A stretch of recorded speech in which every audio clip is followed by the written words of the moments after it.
Okay, so welcome to lecture number 5. So today we want to talk about what is called generative learning algorithms and naive Bayes.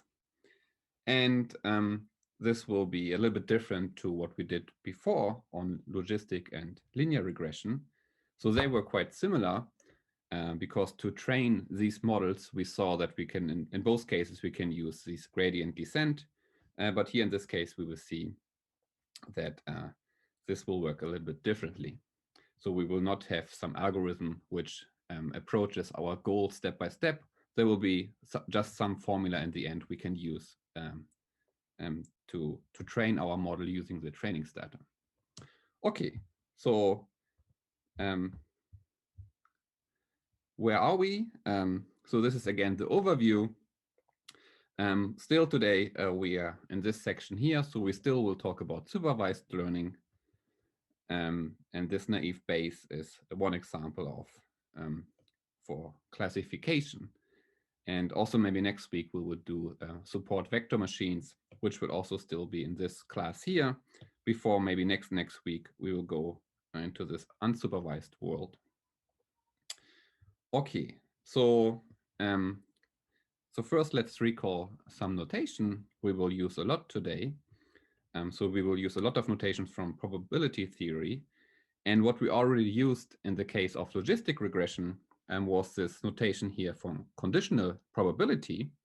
So if A and B are events, then this PAB denotes the probability that event A occurs given that B occurs. Okay, so for example, A could be the event that the street is wet. This might have some probability P of A, and B, for example, could be the event that it's raining. And for example, the conditional probability that the street is wet, assuming that it's raining, it's quite high compared to maybe the probability that the street is just wet. And this we used last time in this example for logistic regression. So there we had this example of hours of studying and passing the exam.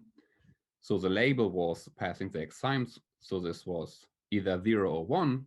And the feature was the hours of studying. And we wanted to describe what is the probability of passing the exam, assuming that we studied such and such hours. And so what we want to find is some function, the hypothesis h of theta, which describes the probability of passing the exam under the assumption that we studied X hours. And learning the probability of a label assuming a certain feature as an input, this type of learning is called a discriminative learning algorithm. And logistic regression is one example of this, because we tried to learn this probability. So we were trying to find these weights, these thetas, to describe this function h theta, which in this example was this logistic function of theta transpose times x. And this theta were some numbers, theta 0 up to theta d, which we, for example, obtained by doing this gradient ascent. But so this is what we did before. But what we want to do today is this generative learning algorithm. So instead of learning the probability y under the condition a given x, we want to learn x given y and the probability of y. So in this example, instead of learning the probability, what is the probability of passing an exam given a certain amount of hours studying, this would mean here we want to learn the probability, or we want to learn what is the probability of a given hours of studying, assuming we passed or we failed the exam, and the probability of, in general, what is the probability of passing an exam. So I hope the difference here is clear between these probabilities and this probability here. But now you might ask, um, I mean, in this example here with this studying and failing and passing the exam, why would we want to learn this? Because in reality, after training our machine, we still want to predict what is the probability of passing or failing an exam after given a certain hours of studying. So this is actually what we want. So this what we learned before directly is actually what we want, because this solves our problem. But in this learning method, we will learn these two probabilities. And the reason why this works is of the so-called Bayes rule. So this is a simple rule from probability stating that the probability, the conditional probability that the event A occurs, given that B occurs, is given by the probability of B occurring under given that A occurs times the probability of A divided by the probability of B. So in this picture here, this is actually what we want, but the statement is we will not learn this directly, we will learn this probability, but we will see then, therefore, we can calculate this probability, which is then on this side, and this here will give us the input for this side. So after learning these probabilities, we will use Bayes' rule to actually get what we want. Okay. But before we do this, I want to say a few words on this rule here. So I don't know if some of you already saw this. Maybe some did this in school, in high school, or at university. But maybe no feedback. Okay. So how can we understand this thing here? So why does this rule make sense? So this is the statement. And let's see why this is actually quite logical. So first of all, we can rewrite this. So instead of putting this probability of B here, we could also write it here. Right, and then the statement is the product of these two probabilities is the same as the product of these two probabilities. And so now let's assume I have an event A, and I have, so let's say this is the case when A occurs. So when I start, the probability that A occurs is, well, it's the probability that A occurs. And the other would be that A doesn't occur. So this here means, so sometimes people write this, or sometimes people write this for saying not A. So this would be either 1 minus PA or P of not A. And so here at this position, A occurred, and here at this position, A didn't occur.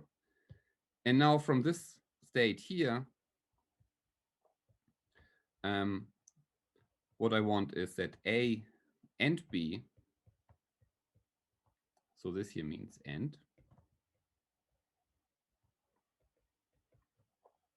So what is the probability of going from A to A and B?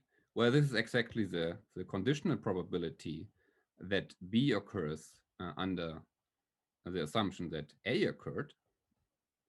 So from here to here, so the probability that A and B, which we will just denote by this. So this comma here just means A and B, or probability of A and B. This we can calculate by going this path here. And going this path means we first need to take the probability of A and multiply it with the probability of B, assuming A. So this would be PA times PBA. Okay. But what we could also do, we could start thinking about, well, we could maybe first B occurs, so P of B, and then we could ask what needs to happen for A and B. Well, here we have then the probability that A occurs under the assumption of B. And then we see going this path here gives PB times PA, assuming B. And therefore, these two are the same, which is exactly this Bayes rule. Okay? But there are also other ways to understand this rule, but yeah. The point is that Bayes rule allows us to calculate a probability like this by knowing these probabilities. And if you go on the Wikipedia page, there are several examples which give a nice application of this rule. So in our case, why does this help? So the statement was, we will learn px assuming y and py. But what we want in the end is we want to know the probability y assuming x, because this is what our model should learn. For example, the probability of passing assuming a given input of ours. And so therefore, this will be given by Bayes rule by this probability, which we will learn times, x assuming y, times the probability y, which we will also learn, divided by px. And px we don't know, but there's a simple formula. The probability that x happens is the same as x assuming y, and the probability, maybe let me rewrite this here.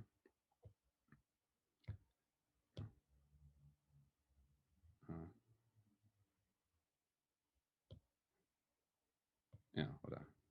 Do it like this.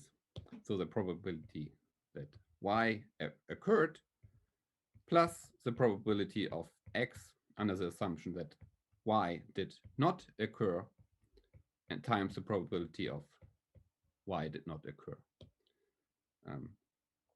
Right? So the probability of x is the probability of y times the probability of x assuming y plus the probability of not y assuming not y and x. Is this formula clear? Okay. So therefore, we could plug this in here. And here we see, if we learn py, then we also know p not y, and we will also learn this one here. So we can plug this in here. And therefore, if we know these two things, we will understand the right-hand side completely, and then can give a formula for the thing which we actually want to learn. Are there any questions so far?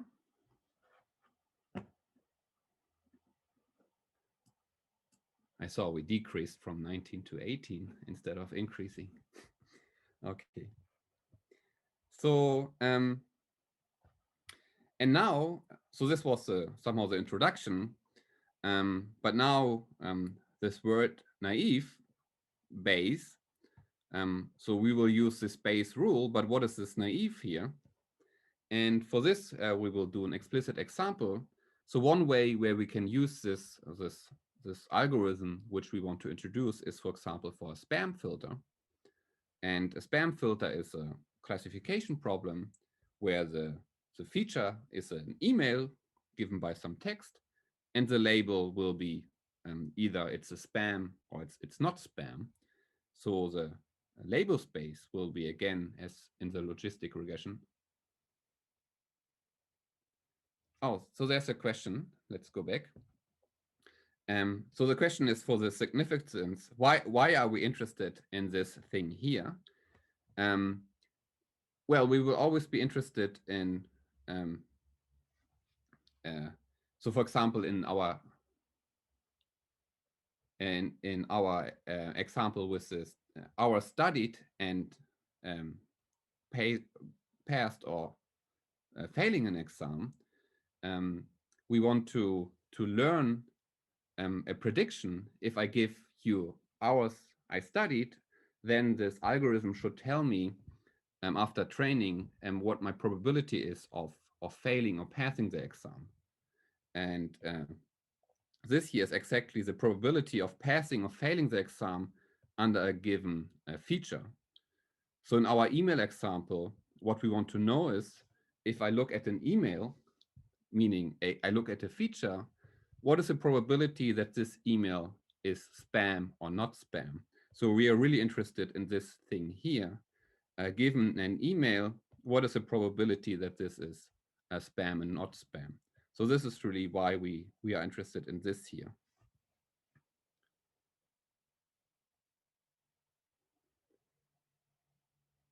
And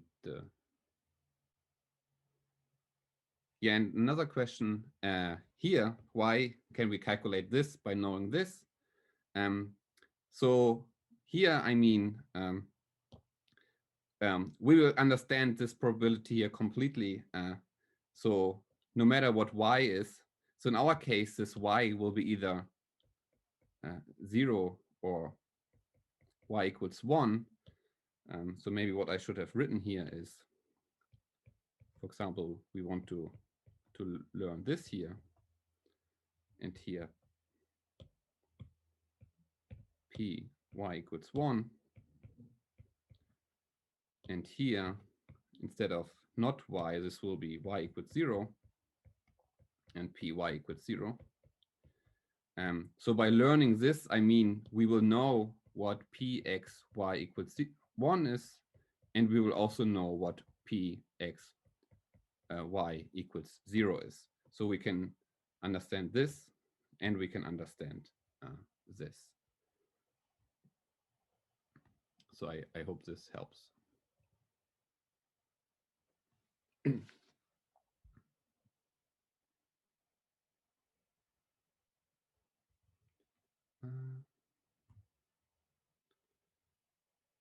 There's another question I don't understand, or a remark. Continued in comparison to pxy. Oh, I see. No, I understand. Sorry, this belongs to the first question. Yeah, but I hope this is answered. So this is what we want in the end.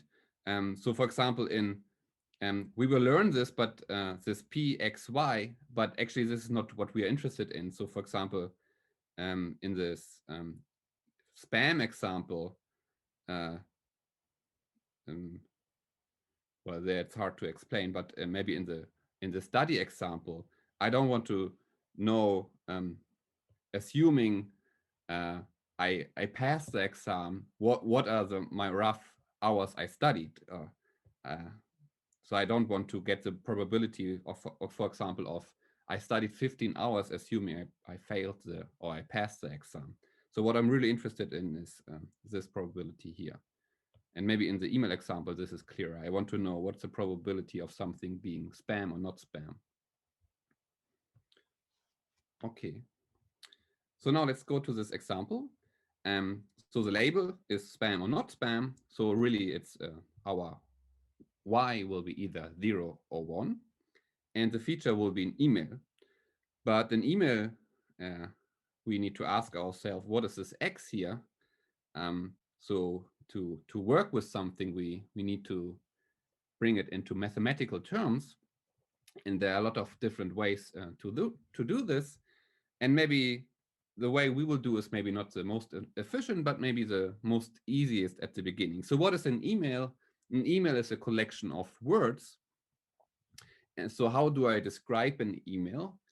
And one way to describe an email is to say an email, let's say X is a feature, and I want to describe an email by zeros and ones. So I want to describe it as a vector. So here I want to also put it in 0 and 1. And for each word in the dictionary, I will have a place here in this vector, which sounds maybe a lot, but one can make this smaller later. But let's say here I have D features, and D in this case, so this is the number of features. And in this example, it's the number of words in, for example, an English dictionary. So for example, here, the first place could be an A, and then let's say N, and maybe at some point there's the word hello, and maybe at some point there's the word students, and then maybe at the end there's some word with Z. I don't know. What's a nice word with Z? ZZYZX. It tends to be the last word in dictionary. The what? ZZZYZX. 2Z and Y. And This is the ZX. word? Yeah, YZX. It's a place name in US. Okay. Yeah, this is okay. This is a so thank you. So maybe A is a good first word, and this nice word is a good. So maybe an email will look like this. And now I will have entries. So for example, if you have an email with the words hello students and blah blah blah, then maybe maybe at some point there's a, but let's assume not. But here maybe there's a hello, there's a students, and probably there's not this word in there. But this email, oh, there should be one. But this email can then be written as a vector in this feature space here. Okay. And we want to do it like this because also we want to interpret these numbers as some probabilities. So we will talk about some probabilities of words appearing in emails. And that's why we also choose here the 0 and 1. And maybe, even though maybe in an application you would not use all words, so maybe you would just use the top 10,000, where maybe this word will not maybe be in there. Okay, so now we have our feature space and our label space. And now, so now I want to describe this naive Bayes algorithm. And for this, I want to explain what we mean by this naive. So for this algorithm, we will make a big assumption, which is called the naive Bayes assumption. And this assumption is that the features, so the different words, are what is called conditionally independent given the label. And to understand this, we need to understand what we mean by this word here. But basically what this means is that if we have an email and I tell you that this email is spam, and you know the probability that this email contains the word hello, then this doesn't change the probability that this email also contains the word student. So this means these words, given the label, so if you know that this is spam or not spam, and you know that there's a word in there, this will not influence another word. Even though this is maybe a quite strong assumption, because maybe in reality, maybe this is not true. Because if I have an email and I know it's spam, and maybe it contains what is a good example for spam? Maybe there are some words which always are contained in spam together. So let's say you get a lot of spam emails from Nagoya University, and your spam folder is full of emails from Nagoya University. then if I tell you that an email is spam and it contains the word Nagoya, then the probability that it also contains the word university is quite high. And this would mean that these features are not conditionally independent. But we will assume that this is the case. And this is a strong assumption, but in reality, it seems that this assumption is actually not bad. And this algorithm gives good results. So, so let me quote Wikipedia, what it says on this word conditionally independent. So an event A and B are conditionally independent given C. So it doesn't make sense to just say A and B are conditionally independent. You always need to say given some other event. Otherwise, this notation is not defined. There's another notation which is called just independent. And you can say two events are independent. So if I roll two dices, then the outcome of these two dices are independent. But this notion here, conditionally independent, is something different. So A and B are called conditionally independent given C.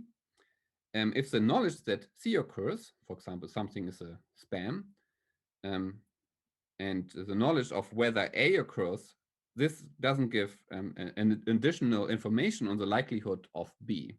So if I know email is spam and it contains the word student, then this doesn't influence the probability that this email also contains the word hello.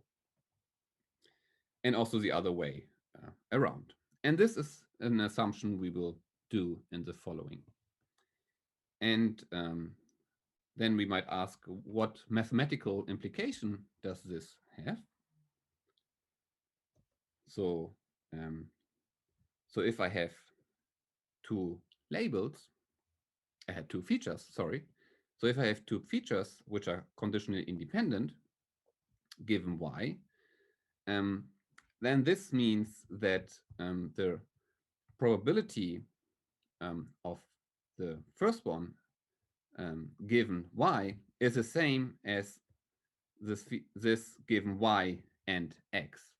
So if I know something is spam and it contains, for example, the word hello, then this probability that it contains the word hello and it's spam is not influenced if it also contains the word student. Therefore, these two probabilities are the same. So I don't know how clear this notation here is. So this here really means the probability of x1 given y1 and x2. So this comma here is always an and. And this line here is always this conditional probability. And what we want to learn is this probability here. So the probability given an feature x under the condition y. So x is our email, and this is given by this vector here. And these x I, they can be either 0 or 1. So each position corresponds to a word in the dictionary. And if at position 1000 I have the word hello, then so maybe let's say here I have a dictionary with words 1, 2, and at position 1000 I have the word hello, then x 1000 equals 1. This means x contains the word hello.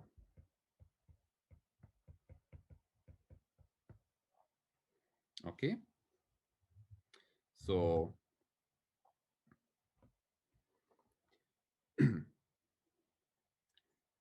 and what we want to learn is this thing here. So we want to learn given the feature x, the email, and the email means that we have all these things happen here at the same time.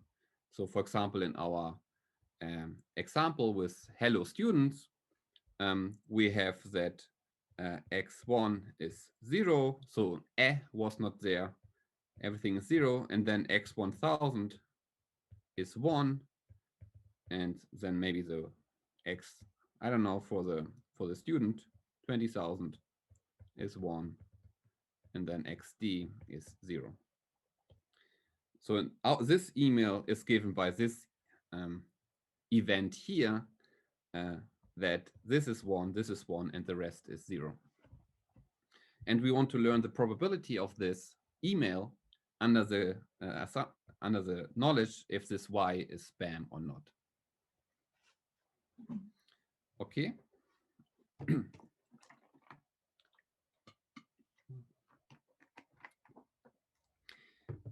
And to calculate this, we will use this strong assumption here, and also something which is called the chain rule of probabilities, which just says that the probability that A and B occurs is the probability that B occurs and the probability that A occurs given B. And using this and this here, so we will now calculate this probability here. Okay, so here I just wrote it again. We use our assumption that all these events here are conditionally independent given y, and we will use this chain rule. And so this I will do just with one example. So let's assume the case d equals 3. So let's say we have a dictionary with 3 words, and I want to calculate this here. Then by the chain rule, this is the same as x1, x2 given y and x3 times the probability of x3 given y, where it's a little bit extension of this rule here, but so this is a chain rule. And then we use it again here, p x1 given y, x2, x3 with times x2, y, x3 times p x3 given y.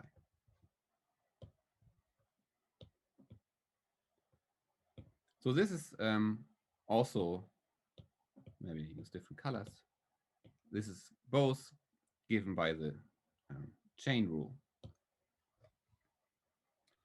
But now we can assume we have our assumption here that these x's are conditionally independent given y, and therefore this probability and this probability we can rewrite. So here the probability of x1 given y is the same as the probability of x1 given y and x2 and x3, because the probability of these two words being there or not will not influence the probability of this word appearing given this y. So therefore, under this assumption, we can write this as p x1y. And here we can also get rid of this x3 because this doesn't change the probability. And this is p x2y. And here p x3y.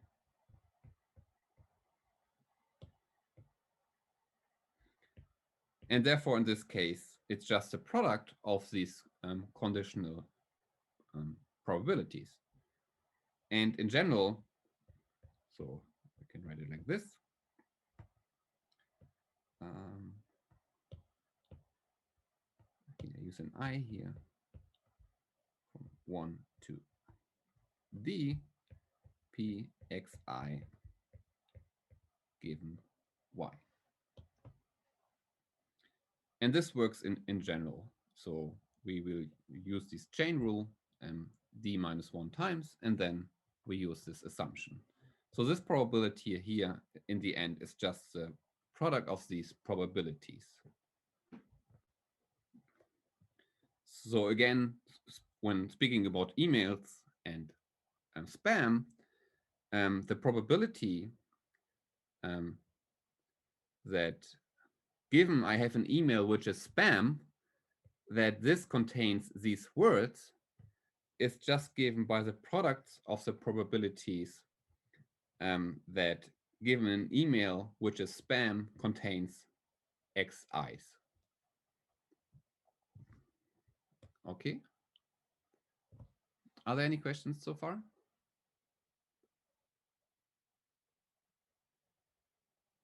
Maybe it's a little bit confusing at the beginning. So again, we are, maybe let me go back to the beginning. What we are doing right now is we try to calculate this guy here. Given the label, in our case, spam or not spam, what is the probability that these words are contained in this email? And then after describing this, so we now gave a formula for this, and there will also be a formula for this, giving some training data. Then in the end, we will use this rule here to get this formula for our spam filter. Okay.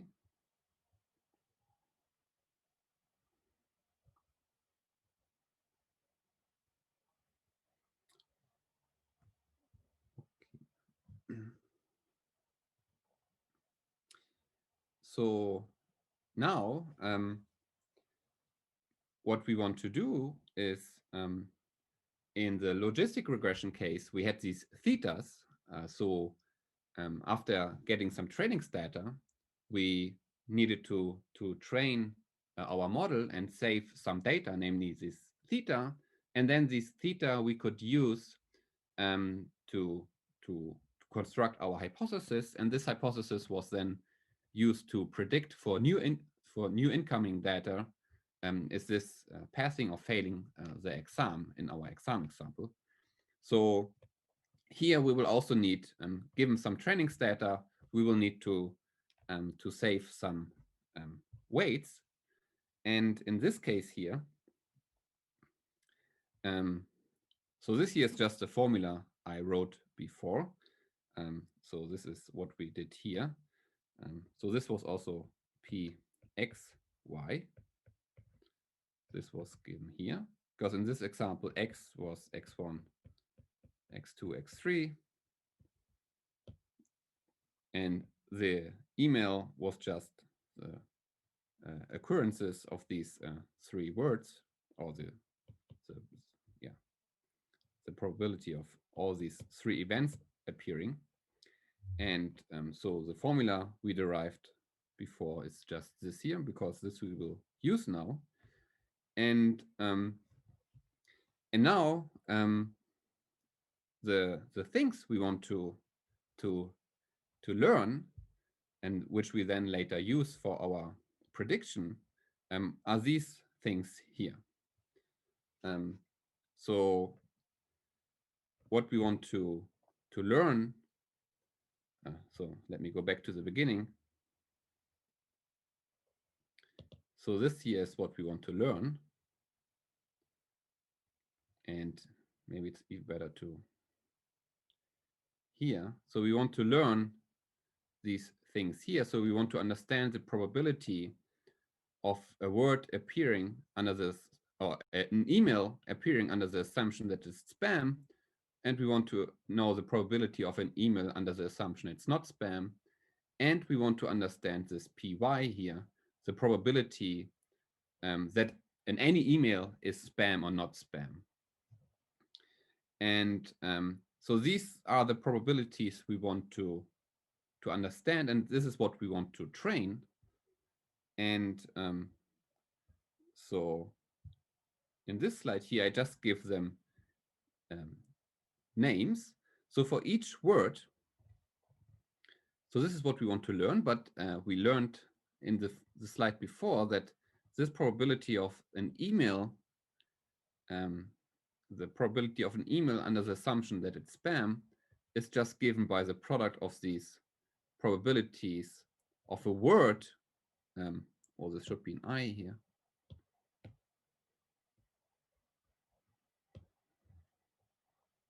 And therefore we need to know these probabilities here. And this, I just give two names here. So this phi I y1 is exactly the probability that the word xi appears under the assumption that it's spam. And phi I y equals 0 is a probability that the word appears under the assumption that this email is not spam. Yeah. So, and the phi y equals 1 is just a probability of being of a spam. So this is what we want to save, and then later we will use this to make a prediction. And so on the next slide, I will explain how to train this. But first, assuming we know these values, so this somehow corresponds to our theta, to our old theta, which we saved and then used again. If we have new incoming data, we use these theta to make a prediction. And similar here, we will have these probabilities, and then we use them when there's a new email incoming. We will use these numbers to predict if this new email is spam or not spam. So this is what we do here. Or maybe first I should rewrite these maybe in words. So this is a probability here.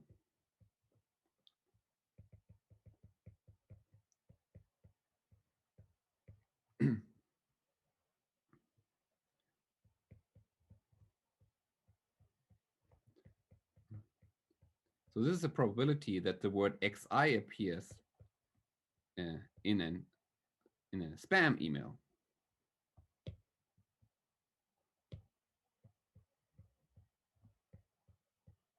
Oops.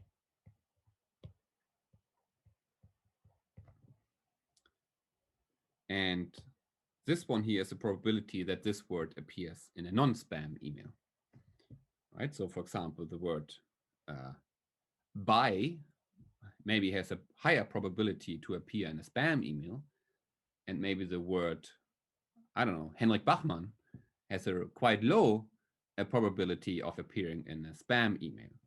So therefore this number for my name would maybe be smaller than the probability of the word buy or click this link. Well, it's not one word, but maybe the word link or buy has a higher probability. And assuming we have these numbers, now what happens if we get a new email? In other words, what happens if someone sends us an element in X? And what we want to calculate is the probability that this new X is a spam email. And if this is high, then we will put it in the spam folder. And for this, we use the Bayes rule by writing it like this here. But this we can now rewrite because we learned this probability here. This is given here. So we can write this as a product. I goes from 1 to D of these individual probabilities that a word appears in a spam email. So for example, in these cases, we have exactly the product of these numbers here. So here it's phi I y equals 1. And the probability that spam email is that y equals 1 is just this phi y equals 1 divided by px. And here we can use this. Oh, this is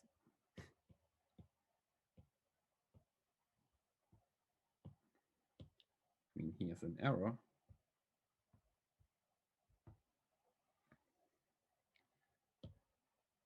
Here for the denominator, we can use this formula which we discussed before. The probability of something can be written as a sum like this. So the something assuming y equals 1 times the probability of y equals 1, and the probability of the something assuming y is 0 times the probability of y equals 0. So here we can take the same product here, because this part is exactly this. Oh, maybe, I mean, this is pink.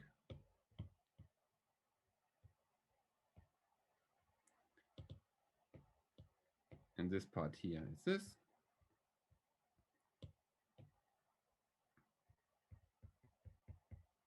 Plus, and now we have the probabilities that a word appears in a non-spam email, and these are given by these numbers here. So here we can take the product, I goes from 1 to d, phi I y equals 0 times. And now we have the probability that something is, that an arbitrary email is not spam, and there we can just take 1 minus phi y equals 1.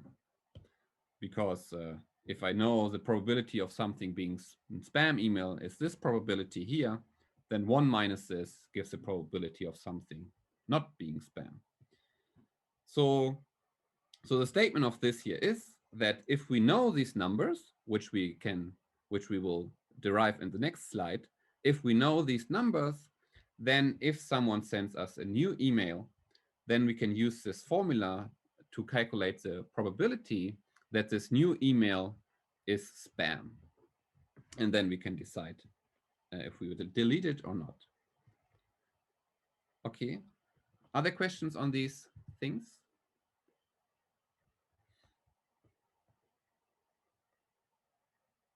Not a lot of people showing their faces, but those who are, they don't seem happy. Okay. Now they are happy. Okay. So we want to calculate these things here. And so I said they correspond somehow to our theta, and the theta we needed to do some work. We needed to do this gradient ascent or the gradient descent for this linear regression. But in this case, if we give them some training data, then these probabilities are actually quite easy to calculate. So even though it looks harder than it is, so now we want to train our algorithm, or which is also called the naive Bayes classifier. So this here will be the classifier, the spam filter. Having these weights or these parameter, we can give a prediction for a new email if it's spam or not spam. And how can we calculate these numbers? So this is just what was written on the slide before. So of course we need some training data. So we first need to have a collection of emails. So here the training data is, again, we have some emails. So these are some emails. And here we know for each of these emails if it's spam or not. So for example, if you use Google Mail, for example, there, if you have an email, there's a button, report spam. And this you can see as some training for the spam filter of Google. So every time you click this button, you give Google a new trainings example for their learning algorithm. So we can assume we have some set of emails and with a label if it's spam or not spam. And having this, we now want to give some formulas for these numbers. So, and for this, there's we introduce some notation here. So this is the notation I use here. Oops, the so-called indicator function, which is either 1 or 0. And this just, if I have a statement S, as is a statement.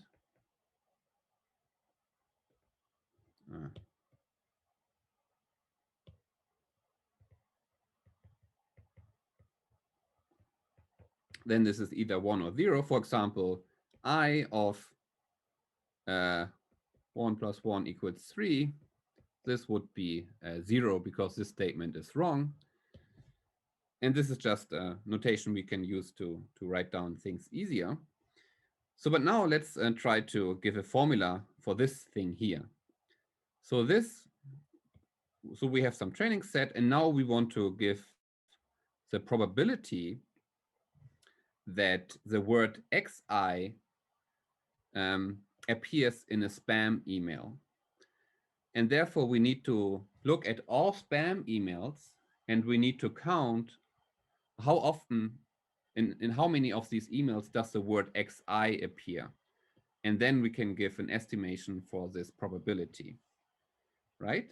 So therefore, this is exactly this formula here. So for a given I, so I runs now from 1 to d.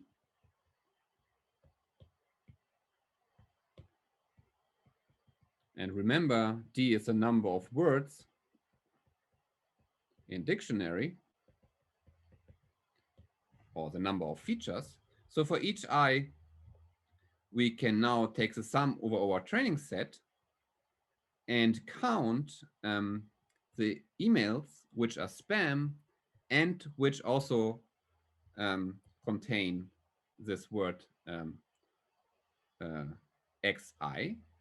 So here, each of these emails is a vector, and each vector has some entries I, and the xi of this training example j is either 0 or 1, and this says if this word is contained in this email or not. So therefore here what we count is for a given I, the number of spam emails which contain the word the xi. And then we divide it by the number of spam emails, which is just the sum over all trainings example, where the corresponding label is 1, meaning it's a spam email.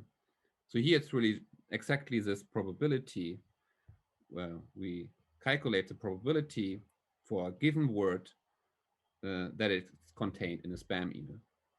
And this probability here, so this is the probability of a word appearing in a non-spam email. It's the same formula, but for this, we just need to count the non-spam emails. And here we count the number of non-spam emails which contain this word. And then the probability that an email is spam, well, for this, we just need to count the number of spam emails and divide it by the number of all emails in our training set. So therefore, n is the number of trainings example. And here we just take the sum over all trainings example and check if this corresponding training example is spam. And therefore, this gives the probability of something being spam email. So for example, if I have 10 trainings example and 3 of them are spam, then this here is just 30%. So the capital I is just the indicator function. So maybe we can do an explicit example.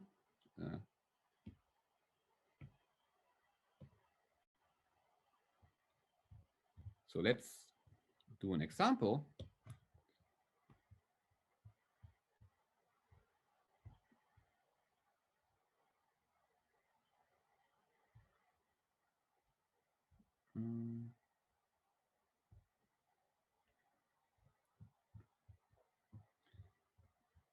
So let's say we have d equals 3. So let's say we have a dictionary. Dictionary, hello, you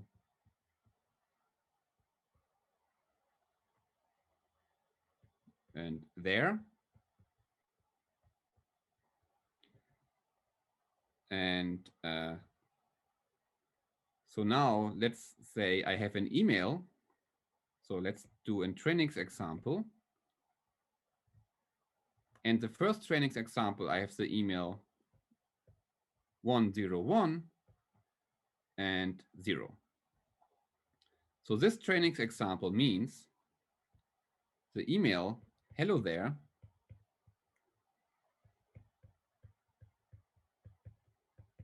is not spam. So because the y is 0 and the feature is 101, meaning I have hello in there, you I don't have, but I have there. And let's say the second trainings example is, or maybe let's do 3 trainings examples. Maybe I should erase this. Let's say 1, 1, or let's say 100, and let's say this is spam. So just hello is spam. And maybe the email hello you there is not spam.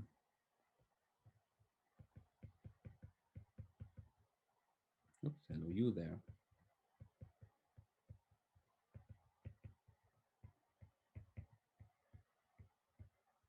Okay, and now let's see how this formula here works. So how does this indicator function works?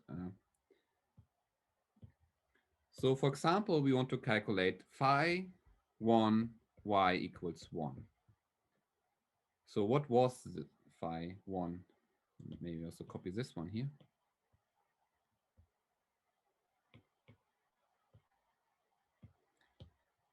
So 1 corresponds to the word hello.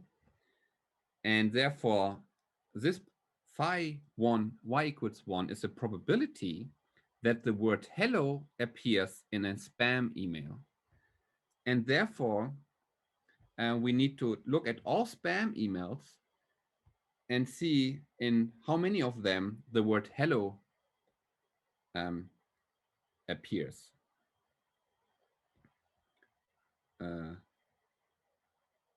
Yes. So the formula here is, I take the sum, j goes from 1 to 3. So here in our example, n equals 3. I have 3 trainings example.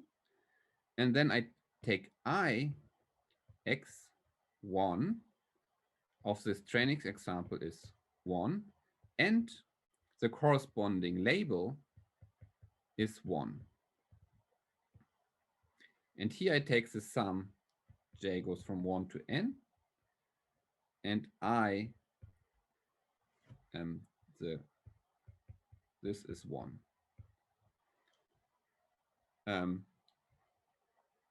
So I take the sum over each of these positions here. So for j equals 1, I look at the first trainings example. And now I check the first trainings example, x1, 1, is this 1? And indeed, this is 1. So this is true. And is y, so what is y1? Is this 1? Well, in this case, this is 0. Therefore, this statement is false. And therefore, I of the statement is 0. So this doesn't give anything here. So the first summand would be 0 plus, so this is j equals 1. Because the indicator function just gives 1 if this statement here is true. So the second, j equals 2, we need to check if j21 is 1. So is this here 1? Yes. And y2 equals 1. This is 1. Therefore, this statement in the case j equals 2 is true. And therefore, we add a 1 here. Plus, and j equals 3 is x1 1. Yes. Is y1? No. So the statement is false, and therefore the indicator function is 0. So this is 1, because the word, in all the spam emails, the word hello appears once. Well, but here in this case, we just go through all of them and check if the y is 1 or not. Here it's not, here it is, and here it's not, so it's also the same. So in this case, it's 1. So the probability that if I have a spam email that it contains the word hello is 100%, because the training example here is quite small, right? So assuming I have a spam email, all of the spam emails in my training example contain the word hello. So that is why in this example, this probability is 1.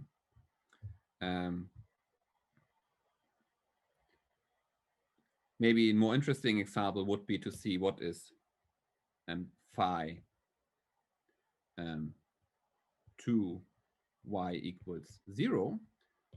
So this here is a question. So 2 means I consider the word you, and I ask what is the probability of having the word you, assuming I have a non-spam email. And how many non-spam emails do I have? I have 2. But just in one of them, I have the word you.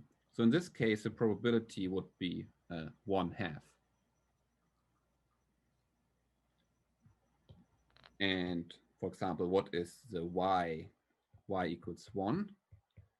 So what is the probability of an email being spam? Well, in this case, I have 3 emails, and one of them is spam. So in this case, the probability is 1/3. And this is how you calculate these numbers by a given training example. I hope this answers the question about the I. So the I is just maybe a confusing notation to write down these formulas, but it just means, this sum here just means I want to go through all of these trainings examples here. And for each trainings example, I want to see if the corresponding entry is 1. And I also want to see if the second, is it spam or not spam. And this is then just either 1 or 0. And therefore, given a training set, we can calculate these numbers, and then we can save these numbers. And anytime someone sends us an email, we can use this formula to calculate the probability of this email being spam or not. Okay. Are there any questions?